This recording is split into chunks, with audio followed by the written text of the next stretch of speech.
সুপ্রিয় দর্শক, আসসালামু আলাইকুম। আশা করছি সবাই ভালো আছেন। আজকে আমি আপনাদেরকে তৈরি করে দেখাবো ইলিশ পোলাও। আর এটা কিন্তু অনেক পুরনো দিনের একটি খাবার। আর তাই আমি এই রান্নাটি মাখলাদের মতো করে অল্প মশলা করে দেখাবো। তো আর কথা না বাড়িয়ে চলুন মূল রান্নায় চলে যাই। ইলিশ পোলাওর জন্য আমি এখানে 4 পিস ইলিশ মাছ নিয়ে নিয়েছি। এখন সামান্য একটু হলুদ ও লবণ দিয়ে আমি মাছটাকে ভালোভাবে একটু মাখিয়ে নিচ্ছি। আপনারা চাইলে এখানে কিন্তু হলুদের গুঁড়োটা না দিলেও পারেন, কিন্তু আমি একটু দিয়ে এখানে ভালোভাবে মাখিয়ে 20 মিনিটের জন্য মাছটা একটু রেস্টে রেখে দেব। পোলাও রান্নার জন্য আমি এখানে কালিজিরা পোলার চাল নিয়ে নিয়েছি 2 কাপ পরিমাণ। এখন আমি পর্যাপ্ত পরিমাণ পানি দিয়ে চালটাকে ভালোভাবে ধুয়ে 10 মিনিটের জন্য রেখে দেব।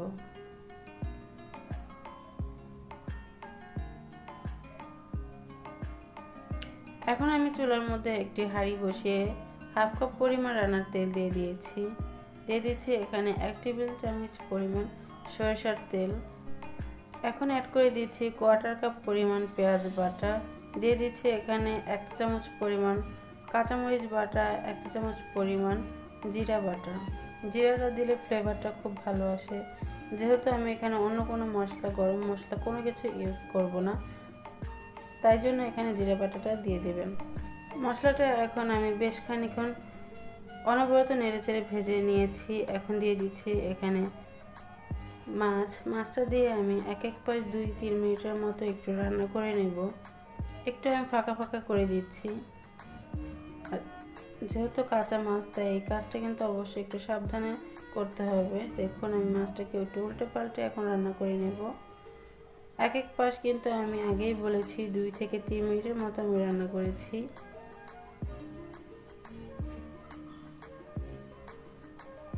তো এই কাজটা একটু সাবধানেই করবেন, মাছটাকে একটু আলতো হাতে উল্টানোর চেষ্টা করবেন। এখন আমি মাছটাকে তুলে নিচ্ছি মশলা থেকে। আর মাছ থেকে কিন্তু অনেকটা তেল বেরিয়েছে, দেখতেই পাচ্ছেন। আমার পোলাও রান্নার জন্য কিন্তু এখানে আর এক্সট্রা কোনো তেলের প্রয়োজন নেই। এখন আমি এখানে দিয়ে দিচ্ছি 3 থেকে 4টি কাঁচামরিচ ফালি। যেহেতু আমি এখানে কোনো গুঁড়া মরিচ ইউজ করিনি, তাই এখানে আমি কাঁচামরিচ ফালি দিয়ে দিয়েছি। এখন দিয়ে দিচ্ছি ধুয়ে রাখা পোলার চালটা দিয়ে অনবরত আমি 5 থেকে 6 মিনিটের মতো ভেজে নেব। অনবরত নেড়েচেড়েই কিন্তু চালটাকে ভাজতে হবে, কোনোভাবেই থেমে থেমে নাড়া যাবে না। দেখতেই পাচ্ছেন একটা পর্যায়ে চালের কালারটা চেঞ্জ হয়ে এসেছে। এই পর্যায়ে আমি দিয়ে দিয়েছি স্বাদ মতো কিছুটা লবণটা দিয়ে আমি আবারও কিছুক্ষণ ভেজে নিচ্ছি। ভাজতে ভাজতে যখন একটা শনশন শব্দ পাবেন, ভাজতে ভাজতে কিন্তু হাঁড়ির সাথে একটা ঝনঝন শব্দ হবে, ওই পর্যায়ে আমি এখানে দিয়ে দিচ্ছি 4 কাপ পরিমাণ গরম পানি। আমি যেহেতু 2 কাপ চাল নিয়েছি, তাই এখানে 4 কাপ পরিমাণ পানি দিয়ে দিচ্ছি। আর পানিটা আমি কিন্তু গরম করে দিচ্ছি। পানিটা দেওয়া হয়ে গেলে এখন আমি সমস্ত কিছু একটু আলতো হাতে মিশিয়ে নিচ্ছি। মেশানো হয়ে গেলে এখন এতে অ্যাড করে দিচ্ছি আস্ত 4-5টি কাঁচা পাকা মরিচটা দিয়ে আমি আবার একটু নেড়েচেড়ে তারপরে বলক আসা পর্যন্ত রান্না করে নিচ্ছি। এ পর্যায়ে আমি একটু নেড়েচেড়ে লবণটা চেক করে নিচ্ছি। লবণটা এ পর্যন্ত যদি করা হয় তাহলে কিন্তু ঠিক আছে, আর যদি কম হয়ে থাকে একটু অ্যাড করে দিবেন। ঢাকা দিয়ে রান্না করছি 5 মিনিটের মতো।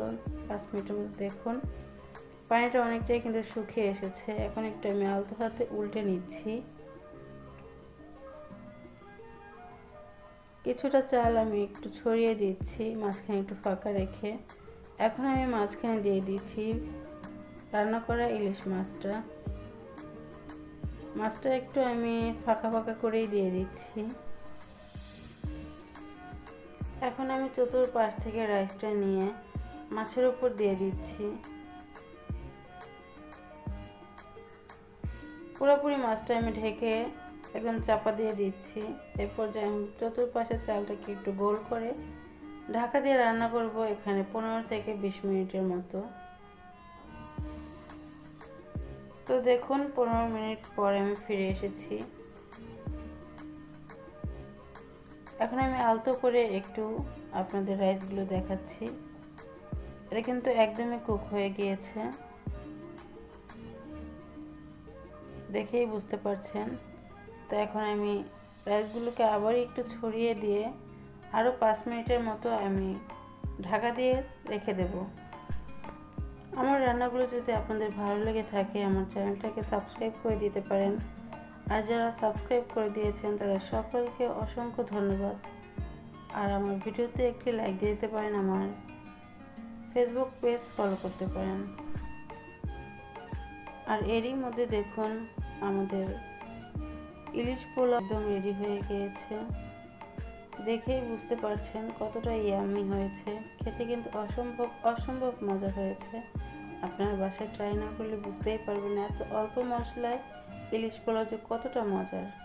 তো সবাই ভালো থাকবেন, সুস্থ থাকবেন। আজ এই পর্যন্তই। আল্লাহ হাফেজ।